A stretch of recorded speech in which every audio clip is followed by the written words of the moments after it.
rotational velocity and translational velocity. Rotational velocity will happen when an object moves on straight path or curved path. For rotational velocity, it happens when an object moves cyclic path. Today, we will share to you guys about what is equilibrium of a rigid body. So, there are two states of equilibrium of a rigid body. First is static state. Second is dynamic state. So, how can we know that static equilibrium happens towards the object? Static equilibrium happens in two conditions. First, when translation and rotational velocity is in zero. Second, net force that acting on that object is in zero also. Example, consider a pair of shoes on a bench. Is the shoes moving straight or curved path? The answer is no. So if translational velocity is zero. Secondly, is the shoes moving in circular or cyclic path? The answer is still no. So the rotational velocity is zero. It means the shoe satisfies the first condition. Next, we know that the shoes have a weight, means the gravitational force is acting downward direction, while normal force that acting on the shoes is upward direction.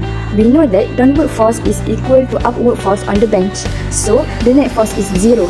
According to Newton's second law, if the net force is zero, the acceleration also equal to zero. It shows that the shoes is in static equilibrium because translational and rotational velocities of shoes are zero and the net force of shoes also zero. Dynamic equilibrium is referred to a situation in which a system is experiencing constant balance change while maintaining overall stability. For a rigid body, dynamic equilibrium involves in translational and rotational aspects. For example, consider a ball moving on a straight road. Let's say the velocity of the ball in each point is 2 meters per second. We can say that the ball is moving with uniform at constant velocity. We know that constant velocity means acceleration is equal to zero. According to Newton's second law, when acceleration is equal to zero, net force is also zero.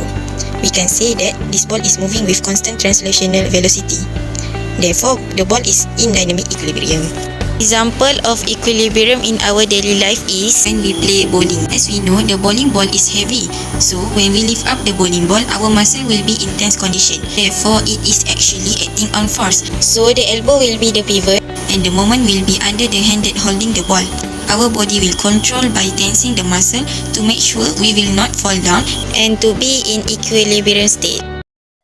Bismillahirrahmanirrahim. سنريهم آياتنا في الآفاق وفي أنفسهم حتى يتبين لهم أنه لا ألم يكفر بربك أنه على كل شيء شهيد. The meaning, we will show them our signs in the horizons and within themselves until it becomes clear to them that it is the truth.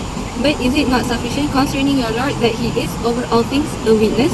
Sadaqallahul Azim. The word afaq used in the text literally means horizons, which includes all sides of the whole universe. In other words, if one looks at the creatures and creations of the whole universe, big and small, in the skies, on the earth and in between them, they all bear witness not only to the existence of Allah Ta'ala, but also to His knowledge, His all-encompassing authority, and to His being one and unique.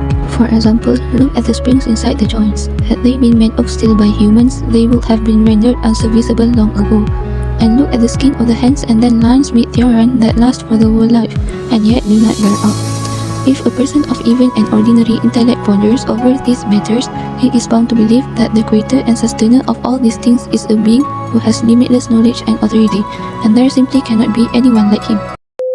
That's all from us. Thank you. Bye.